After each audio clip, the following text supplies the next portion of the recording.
इधर क्या नाम है? सलोनी। कहाँ की रहने वाली बेटा? पीरभानपुर।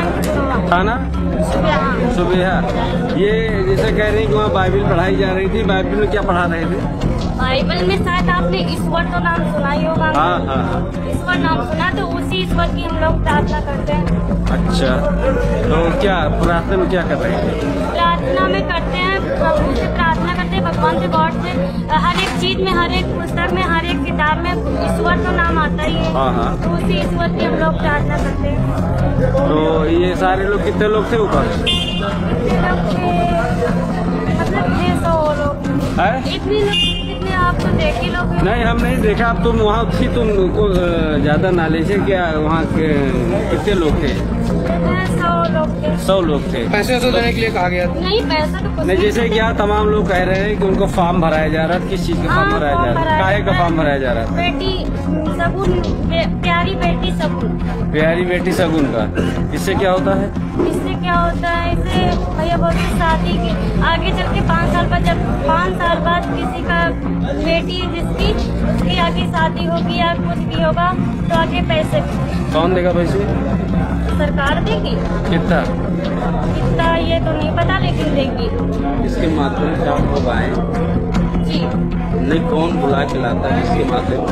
किसी ने बुलाया नहीं, हमें यहाँ पे खुद अपने हाथ। कैसे सपना देखा कि यहाँ कुछ चल रहा है बिना बुलाए? सपना तो नहीं देखा, वो लेकिन बताता किसी होगा ने ना कि वहाँ बताया। चलना है। किसने वहाँ पर बताया? कार्यक्रम है आज बता तो प्रोग्राम। मेरी मम्मी के बगैर, मेरी मम्मी से किसी ने बताया तो हम यहाँ पे आए। बस 1 महीने से। यहीं पे 1 महीने से प्रार्थना हो रही है।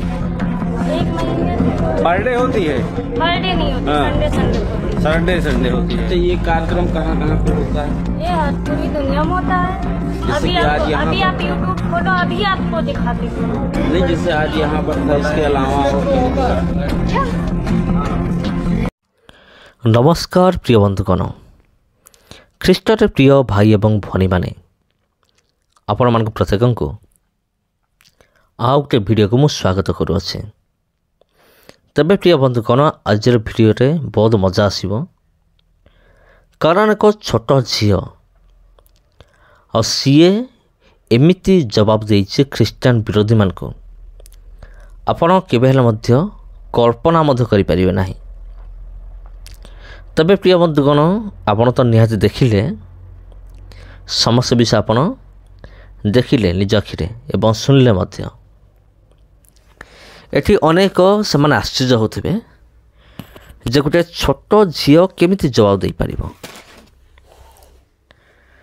एते छोट झील ता भितरे एते ज्ञान, एते बुद्धि आसिला कोठु? ये केमती जवाब दे पारिबो?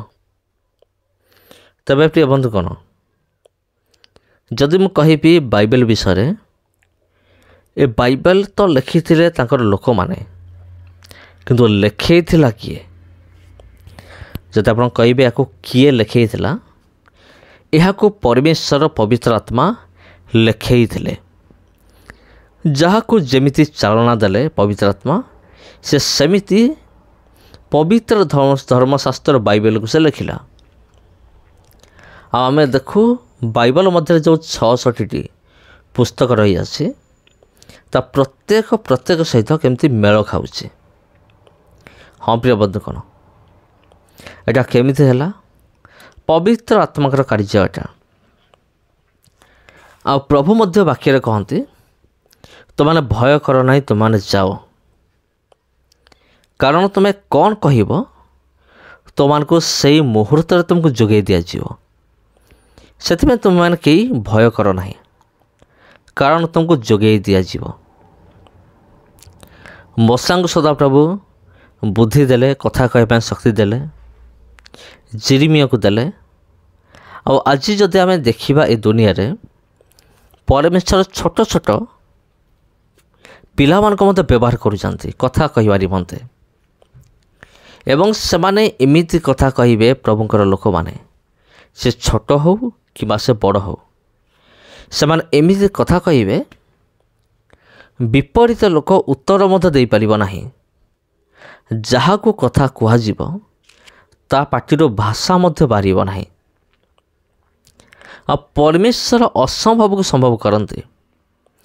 ଯଦି ଏଇ ଜାଗାରେ ଗୋଟେ ବଡ଼ ଲୋକ ଉତ୍ତର ଦେଇଥାନ୍ତା ତେବେ ସେଥିରେ ବିଶେଷ କିଛି ବାହାଦୁରୀ ନଥାନ୍ତା।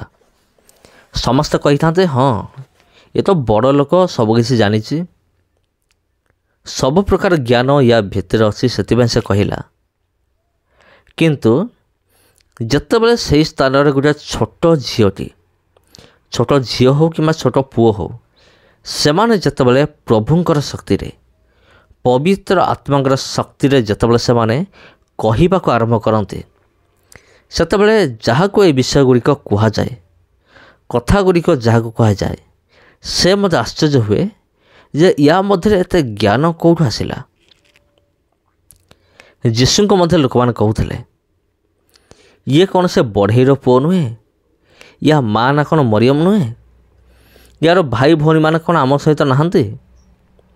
ତେବେ ଲୋକମାନେ ତାଙ୍କୁ ଚିହ୍ନୁଥିଲେ, ଜାଣୁଥିଲେ, ଆଉ ଲୋକମାନେ ତାଙ୍କ ଶିକ୍ଷାରେ ଏମିତି ଆଚମ୍ବିତ ହେଉଥିଲେ। ଯୀଶୁଙ୍କ ବିଷୟରେ ମୁଁ କହିବି, ସେ ଯୀଶୁଙ୍କର ସନ୍ତାନ ହେଉଛୁ ଆମେମାନେ। ସେଥିପାଇଁ ଏ ଛୋଟ ଝିଅଠାରୁ ଆମେ ଗୋଟେ ବିଷୟ ଆମେ ଶିଖିବା ଯେ ଅନେକ ସମୟରେ ଆମେ ଭାବୁ ମୁଁ କ'ଣ କହିବି। ସେଇଦିନ ମୂଷା ମଧ୍ୟ କହିଲେ, ହେ ପ୍ରଭୁ ମୁଁ କ'ଣ କହିବି, ମୁଁ ତ କଥା କହି ଜାଣେ ନାହିଁ। କିନ୍ତୁ ପରମେଶ୍ୱର ତାଙ୍କୁ କ'ଣ କହିଲେ, ତୁମେ ଯାଅ ଫାରୋଙ୍କ ନିକଟକୁ, ଆମେ ତୁମକୁ ବକ୍ତବ୍ୟ ବିଷୟ ଆମେ ତୁମକୁ ଶିଖେଇବା, ଆମେ ତୁମ ଦ୍ୱାରା କଥା କହିବା ଆଉ ଆମେ ତୁମ ଦ୍ୱାରା କାର୍ଯ୍ୟ କରିବା। ତେବେ ପ୍ରିୟ ବନ୍ଧୁଗଣ, ଯେତେବେଳେ ଆମେମାନେ ଯୀଶୁଙ୍କୁ କହୁ ଯେ ହେ ପ୍ରଭୁ ମୁଁ କିଛି ଜାଣେ ନାହିଁ, ମୁଁ ତ କଥା କହି ଜାଣେ ନାହିଁ, ମୁଁ କ'ଣ କହିବି ଯାଇକି, ସେତେବେଳେ ପରମେଶ୍ୱର ମୁଁ କହନ୍ତି ତୁ ଯା, ତୋ ଦ୍ୱାରା ମୁଁ କଥା କହିବି, ମୁଁ ତୋ ଦ୍ୱାରା ମୋ ବକ୍ତବ୍ୟ ବିଷୟ ମୁଁ ଶିଖେଇବି। ତେବେ ପ୍ରିୟ ବନ୍ଧୁଗଣ, ଏଟାକୁ ଛୋଟିଆ ବିଷୟ ନୁହେଁ, ଏଇଟା ହେଉଛି ଏକ ବଡ଼ ବିଷୟ ଅଟେ। ଗୋଟିଏ ଛୋଟ ପିଲା ପବିତ୍ର ଆତ୍ମାରେ ପୂର୍ଣ୍ଣ ହେଇକି କଥା କହିବାଟା ଏତେ ମାନେ ଛୋଟ ବିଷୟ ନୁହେଁ। ଏହା ଜଗତର ସମସ୍ତଙ୍କୁ ଆଚମ୍ବିତ କରିଦିଏ। ଏତେ ଛୋଟ ପିଲାଟା, କିନ୍ତୁ ୟାର ଏତେ ବୁଦ୍ଧି ଜ୍ଞାନ କେମିତି ଆସିଲା? ଇଏ ହେଉଛି ପରମେଶ୍ୱରଙ୍କର କାର୍ଯ୍ୟ ଅଟେ। ପ୍ରିୟ ବନ୍ଧୁଗଣ, ଏଇଟା ହେଉଛି ପରମେଶ୍ୱରଙ୍କର କାର୍ଯ୍ୟ, ଆଉ ଏଥିରେ କୌଣସି ବି ସନ୍ଦେହ ନାହିଁ। ଆଉ ଛୋଟ ପିଲାମାନଙ୍କୁ ପ୍ରଭୁ ବ୍ୟବହାର କରନ୍ତି। ଯେତେବେଳେ ପବିତ୍ର ଆତ୍ମା ଯେତେବେଳେ ଅବତରଣ କରନ୍ତି, ଯେତେବେଳେ କାର୍ଯ୍ୟ କରନ୍ତି ଜଣଙ୍କ ଜୀବନରେ, ସେତେବେଳେ ସେ କ'ଣ ହୁଏ? ସେତେବେଳେ ତା'ର ସବୁ କିଛି ବଦଳିଯାଏ। ତା'ର କଥାବାର୍ତ୍ତା, ତା'ର ଉତ୍ତର ଦେବାର ତା'ର ଶକ୍ତି, ସବୁକିଛି ବଦଳିଯାଏ। ଦାଉଦ ମଧ୍ୟ ଜଣେ ଛୋଟ ପିଲା ଥିଲେ। ଯେତେବେଳେ ସେ ନିଜର ମେଷପାଲକୁ ଚରାଉଥିଲେ, ଆଉ ବେଳେବେଳେ କ'ଣ ହୁଏ, ବାଘ ସିଂହମାନେ ଆସିକି ଆକ୍ରମଣ କରନ୍ତି, ଭାଲୁ ଆସି ଆକ୍ରମଣ କରେ। କିନ୍ତୁ ଦାଉଦ କ'ଣ କରୁଥିଲେ? ପବିତ୍ର ଆତ୍ମାଙ୍କର ଶକ୍ତିରେ ବଳିୟାନ ହୋଇ ସେ ବାଘ, ସିଂହ, ଭାଲୁ ଏମାନଙ୍କୁ ସେ ହତ୍ୟା କରିପାରୁଥିଲେ, ବଧ କରିପାରୁଥିଲେ। କେମିତି? ଗୋଟିଏ ଛୋଟ ପିଲା ଦେହରେ ଏତେ ଶକ୍ତି ଆସିଲା କେଉଁଠୁ? ଏହା ହେଉଛି ଈଶ୍ୱରଙ୍କର କାମ, ପରମେଶ୍ୱରଙ୍କର କାମ।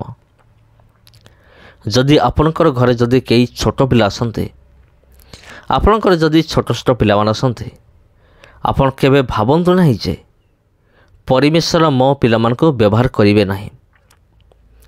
ଇଏ ତ ଗୋଟେ ଛୋଟ ପିଲାଟା, ଇଏ ମୋର ପୁଅଟା ହେଉଛି ବହୁତ ଛୋଟ, ଇଏ କ'ଣ ବ୍ୟବହାର ହେବ ଈଶ୍ୱରଙ୍କ ନିମନ୍ତେ? ସେମିତି ଭାବନ୍ତୁ ନାହିଁ। ପରମେଶ୍ୱର କେତେବେଳେ କାହାକୁ କେମିତି ବ୍ୟବହାର କରିବେ, ଏଇଟା ପରମେଶ୍ୱରଙ୍କୁ ଜଣା ଅଟେ। ସେଥିପାଇଁ ଆମେ ବିଚଳିତ ହେବା ନାହିଁ। ଏଠାରୁ ସେମିତି ଏଇ ଛୋଟ ଝିଅକୁ ଦେଖନ୍ତୁ, ଇଏ କିଭଳି ଭାବରେ ସାହସର ସହିତ ସେ କଥାବାର୍ତ୍ତା କରୁଛି। ଏଇଟା ଏକ ଆଚମ୍ବିତ ବା ଆଶ୍ଚର୍ଯ୍ୟ ହେବାର ବିଷୟ ନୁହେଁ କି? ଏଇଟା ଏକ ଆଶ୍ଚର୍ଯ୍ୟ ହେବାର ବିଷୟ ଅଟେ। ତେଣୁ ଖ୍ରୀଷ୍ଟରେ ପ୍ରିୟ ଭାଇ ଏବଂ ଭଉଣୀମାନେ, ସମସ୍ତଙ୍କୁ ପ୍ରଭୁ ଯୀଶୁଖ୍ରୀଷ୍ଟଙ୍କ ନାମରେ ମୋର ଆନ୍ତରିକ ନମସ୍କାର। ଆଉ ଯଦି ଆପଣଙ୍କୁ এই ଭିଡ଼ିଓ ଭଲ ଲାଗୁଛି, ଯଦି ଚାହୁଁଛନ୍ତି ଅନ୍ୟମାନଙ୍କୁ ସେୟାର କରିବା ନିମନ୍ତେ ତୁମେ ନିଶ୍ଚୟ କରିପାରିବେ ଏବଂ ଏହି ଖବରଟି ଗୁଡ୍ ନ୍ୟୁଜ୍କୁ ଆପଣ ଅନ୍ୟମାନଙ୍କୁ ମଧ୍ୟ ପ୍ରଦାନ କରନ୍ତୁ। ପୁଣି ଥରେ ଦେଖା ହେବ ଆପଣଙ୍କ ସହିତ ଆଉ ଗୋଟେ ଭିଡ଼ିଓରେ ଆଉ ଗୋଟେ ଅଧ୍ୟାୟରେ। ସମସ୍ତଙ୍କୁ ପ୍ରଭୁ ଯୀଶୁଙ୍କ ନାମରେ ମୋର ଆନ୍ତରିକ ନମସ୍କାର।